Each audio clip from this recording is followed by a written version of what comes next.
Et donc nous poursuivons notre émission en donnant la parole donc à Isabelle Nizar, qu'on n'a pas beaucoup entendue depuis le début de cette émission. Isabelle, merci beaucoup d'être en plateau avec nous. Donc Isabelle Nizar, adjointe à la mairie du 16e arrondissement de Paris, en charge des questions relatives donc à l'éducation, et un échange avec notre ami Avi qui a plein de questions à te poser. Je vous laisse la parole. Alors, adjointe au maire, Oui. maire du 16e, chargé des affaires scolaires.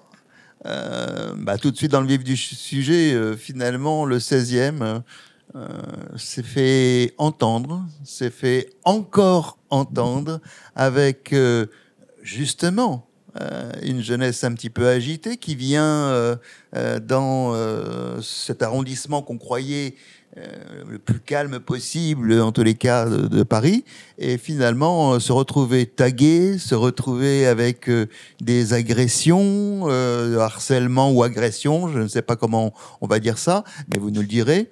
Et puis, on a vu la réaction aussi du 16e.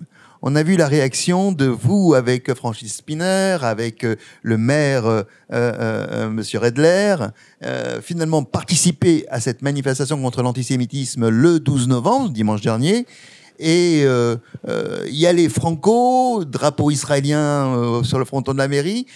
Finalement, c'est une réaction ou c'est vouloir prévenir les choses que de vouloir être autant engagé. On le sait que vous êtes engagé aussi sur les réseaux sociaux et que ça vous porte pas toujours bonheur, vous nous le direz tout à l'heure, mais qu'en l'occurrence, est-ce que c'est vraiment, allez, prendre le taureau par les cornes avant qu'il fasse plus de dégâts ? Alors, oui, et puis je tiens surtout aujourd'hui à avoir une pensée quand même pour Claude Goasguen, parce que nous avons eu la chance d'avoir Claude Goasguen comme maire dans le 6e arrondissement, et je pense que lui a probablement été le seul à afficher déjà à l'époque le portrait de Gilad Shalit quand il était otage à Gaza. Donc nous sommes tous, j'ai envie de dire, ses héritiers. Nous avons tous eu la chance de travailler avec lui. Qui était, pardon, je précise, qui était président de l'amitié France-Israël à l'Assemblée nationale. À l'Assemblée nationale, exactement. Pendant des années. Il a eu la chance justement de pouvoir être à l'époque maire et en même temps député. Et il a connu effectivement le moment où il devait quitter sa place de maire pour être député. Et donc, oui, dans le 16e arrondissement, bon, on a quand même la chance d'être, je pense, un arrondissement encore un peu protégé par l'antisémitisme. Mais effectivement, alors je reviens par les premières questions. Nous avons connu quelques actes antisémites dans nos établissements scolaires, dans nos lycées. Donc effectivement, tout au début, le lundi matin, le 9 octobre au matin, nous avons une jeune fille qui est venue effectivement dans un des établissements avec un drapeau palestinien, en accusant une autre jeune fille d'avoir dévoilé son drapeau palestinien sous sa chemise, en accusant une jeune fille juive d'être venue habillée en bleu et en blanc. Bon, c'est vrai que dès qu'on met un jean et un t-shirt blanc, on est vite aux couleurs d'Israël. Donc l'établissement a pris les choses en main immédiatement. Conseil de discipline, tout a été rapidement réglé. Il y a 2 jours, effectivement, ou 3 jours, j'ai vite appris aussi qu'un professeur de philosophie avait un Instagram ouvert et que sur cet Instagram, il se permettait d'avoir des photos très, très antisionistes, donc pour moi, antisémites. D'ailleurs, son Twitter est encore plus nauséabonde que son Instagram. Donc, pareil, j'ai immédiatement fait un WhatsApp à mon contact au rectorat et 2 heures après, c'était réglé. La personne a été immédiatement suspendue et il y a une enquête en cours. Et nous avons aussi des avocats qui vont poursuivre cette personne. C'est quand même un professeur. J'ai envie de vous dire, c'est encore plus grave qu'un élève puisqu'il enseigne. Et d'après ce que j'ai compris, il semblerait qu'il ne soit pas son coup d'essai. Donc, nous avons réussi à avoir des témoignages d'enfants d'il y a 10 ans. Donc, on remonte et on ne lâche pas. Et effectivement, le 16e ne lâche pas. Jusqu'au 7 novembre, Francis Spinner était maire. Et étant donné qu'il est maintenant sénateur, Jérémy Redler a été élu maire. Mais pour nous, ça n'a pas été une question. Déjà, nous, à la mairie du 16e, dès le lundi matin, on s'est dit, il faut qu'on fasse quelque chose. Et donc, nous avons eu des associations qui nous ont dit Israël a besoin de matériel médical. Et grâce à des associations de pharmaciens, nous avons immédiatement mis en place J'ai laissé au début juste mon bureau et après j'ai pu avoir une salle et nous avons tout de suite fait partir dès le lendemain, dès mardi matin. Il y avait une vingtaine de valises avec du matériel médical qui sont arrivées en Israël, à Ranana, les premières d'ailleurs. Ensuite, on s'est tout de suite mis en contact avec la Magen David Adom, là qui nous a demandé de passer un cap supérieur. Et on s'est mis, il y a eu un élan de solidarité exceptionnel. Et je pense que c'était important pour nous de nous dire qu'il fallait absolument qu'on fasse des choses. Et effectivement, on a fait partir, pareil, des camions, des palettes entières pour le Magen David Adom. Et je sais que même si je suis actuellement en Israël, il y a encore des équipes à la mairie du 16e qui continuent à faire des actions. Et pareil, on s'est dit, mais il y avait la mairie de Neuilly, je crois, qui avait accroché un drapeau d'Israël immédiatement. Et avec Francis Piner et Jérémy Redler, on s'était demandé ce qu'on pouvait faire. Et je sais que notre priorité pour nous, c'était surtout les otages. Donc, nous avons pris la décision très rapidement de mettre une affiche avec le drapeau d'Israël, le drapeau français, et un petit mot, tout simplement, que nous souhaitons la libération des otages. Alors, en fait, plutôt que de vous arrêter à la question antisémite, vous avez tout de suite affronté ce qui est souvent le faux-nez des antisémites, à savoir l'antisionisme. Être anti-israélien paraît normal. Il y en a qui vous disent « Mais non, mais il faut faire la différence entre la politique d'Israël. On n'a rien contre les Israéliens, mais on n'a rien contre les Juifs. Donc on peut être contre la politique d'Israël et pro-palestinien, mais en même temps ne pas être antisémite. » Oui, sauf que déjà, le révérend Martin Luther King nous l'avait enseigné en son temps que derrière chaque antisioniste cachait un antisémite.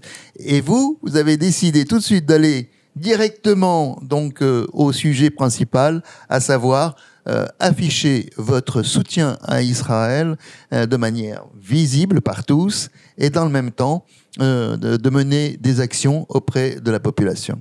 Tout à fait, et on a eu effectivement des remarques, parce que la mairie du 6e a des réseaux, et sur tous les réseaux, des remarques du genre « il n'y a pas de place pour le drapeau palestinien ». Et là, je posais moi-même la question en tant qu'élu, je leur disais « je ne savais pas qu'il y avait des otages palestiniens qui avaient été enlevés ». Et on me répond « oui, mais ils ont été massacrés », et spontanément, mais ça m'a un peu peut-être dépassé, je leur ai demandé si on leur avait coupé la tête. Et après, ça a pris des proportions où effectivement, on s'est quand même fait beaucoup insulter, mais pas du tout par des gens du 16e arrondissement, je tiens à le dire. Dans le 16e arrondissement, il y a des cas évidemment d'enfants qui vont vous dessiner des croix gammées, des choses comme ça, mais je pense que c'est plus de l'ignorance ou de la provocation qu'autre chose, et heureusement d'ailleurs. Mais on sent bien de toute façon que le 16e est probablement un peu plus montré du doigt. On n'est pas le seul, hein. Le 17e arrondissement et d'autres arrondissements ont aussi été assez actifs pour Israël. Et d'ailleurs, je trouve ça bien. Peut-être pas assez d'arrondissements, malheureusement. Mais en tous les cas, ce que je veux quand même dire, c'est que Jérémy Redler, donc notre maire actuel, a demandé au Conseil de Paris, et Madame Hidalgo l'a accepté, que les noms des otages soient affichés devant la mairie la mairie de Paris, pardon. Donc, le nom des otages sera affiché à la mairie de Paris. Et là, vous êtes conseillère du Grand Paris, vous êtes élue. Donc, est-ce que vous sentez que ce sentiment-là, cette sensibilité-là, qui est compliquée pourtant, hein, elle peut être partagée par un certain nombre? J'ai été un peu déçue, malheureusement, puisque j'avais demandé, on est toujours en demande d'une subvention, mais c'est vrai que les questions qui reviennent avec les autres personnes, parce que la métropole du Grand Paris, on est très nombreux, c'est de me demander et nous dire « Ah bon, et les Palestiniens ?» Et moi, je leur réponds d'abord que, évidemment, si quelqu'un veut demander quelque chose pour les Palestiniens, je trouve ça tout à fait normal. Mais d'un autre côté, je ne pense pas que la métropole du Grand Paris ait donné de l'argent à la Russie lorsqu'ils en ont donné à l'Ukraine. Donc, pour moi, demander pour Israël, moi, je voulais le faire pour Israël. Après, s'il y a d'autres associations qui voulaient se manifester, il n'y avait aucun problème pour moi. Mais en tous les cas, mon sujet, c'était moi de demander pour Israël. Sans vous flatter, hein, mais s'il en fallait qu'une, il fallait que ce soit vous, parce que vous connaissez cette expression. Vous êtes chargée des affaires scolaires. Et finalement, vous êtes aussi présidente de la PEP pour le lycée Janson de Sailly. Alors, je ne le suis plus. Mais vous l'avez été. Mais j'ai été très, très longtemps présidente. Absolument. Et donc, finalement, ma question, de toute façon, est toujours opportune. Pardon pour la prétention, mon cher Jérôme. Il y a en tous les cas, ici, quelque chose, un sentiment, un climat que vous avez pu ressentir au travers de vos années d'exercice de cette fonction de président de la PEP du lycée Janson de Sailly. Janson de Sailly qui est la plus grande cité scolaire de France, avec 4000 élèves, donc 8000 par an. C'est une petite ville. Est-ce que vous avez senti auparavant quelque chose qui parfois vous a troublé, vous a gêné, et vous sentez qu'il y avait quelque chose qui pouvait parfois finalement nous amener au débordement qu'on connaît aujourd'hui? J'ai envie de dire que mon fils s'est pris sa première claque antisémite à Janson. Il était en 6e ou en 5e. Et un garçon lui a dit « T'es tombé comme un juif ». Évidemment, il lui a dit « Ça veut dire quoi tomber comme un juif ?» Et je pense que ce garçon qui aujourd'hui est en contact avec mon fils, je pense qu'il a dit ça bêtement, évidemment, et qu'il ne savait pas particulièrement ce que ça signifiait. Et malheureusement, comme on dit souvent quand on a des soucis comme ça, on se demande surtout ce qui se passe à table dans la famille, dans les familles. Maintenant, ce que je ressens aujourd'hui, aussi bien en tant qu'élu aux affaires scolaires, et je suis encore évidemment très proche de beaucoup de parents, c'est surtout la crainte des familles.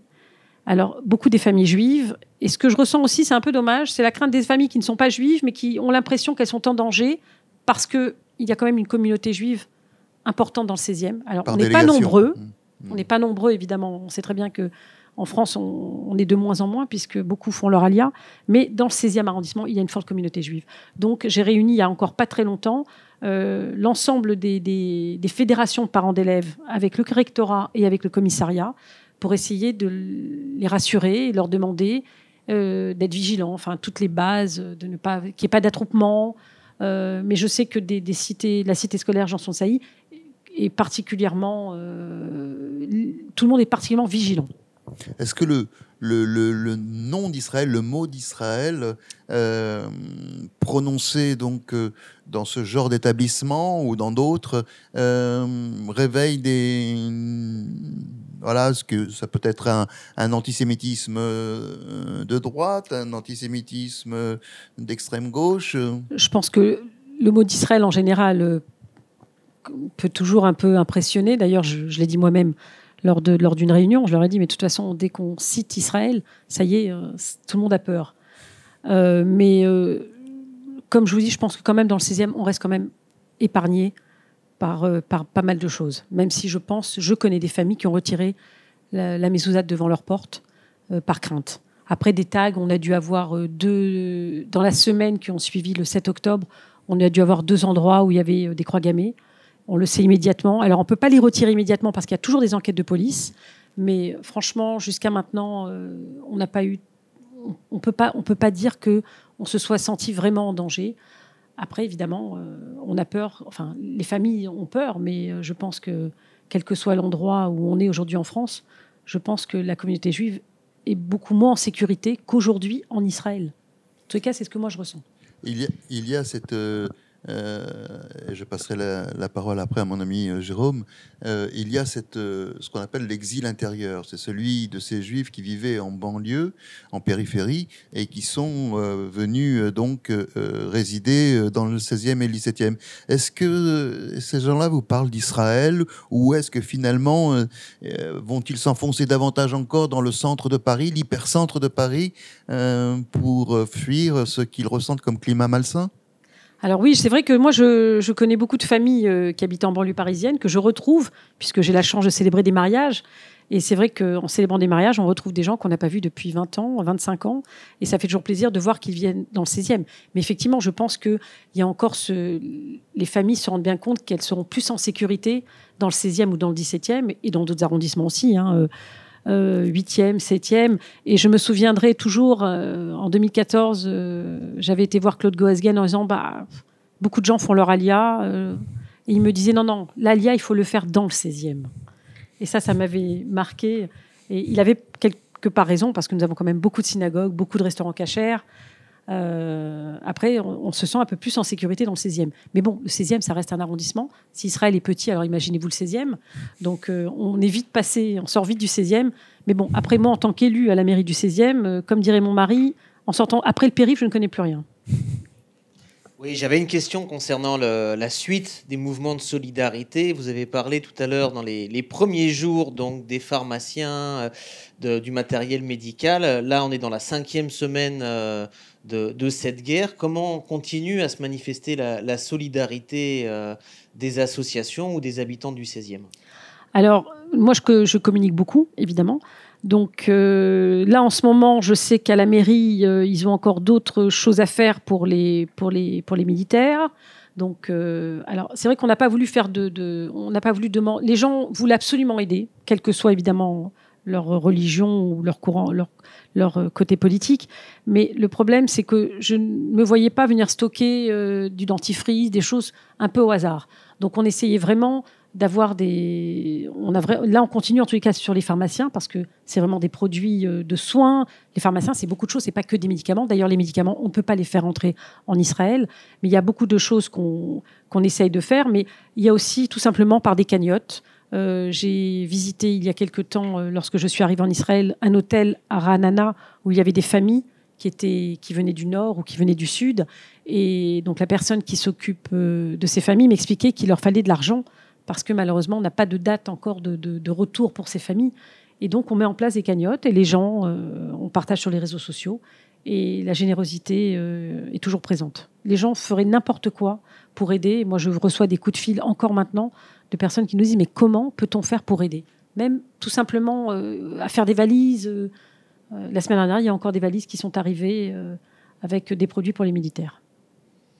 Voilà, très beau mouvement de solidarité qu'on apprécie et qu'on remarque, dont on parlera tout à l'heure, qui a été spontané et très très fort. Avis?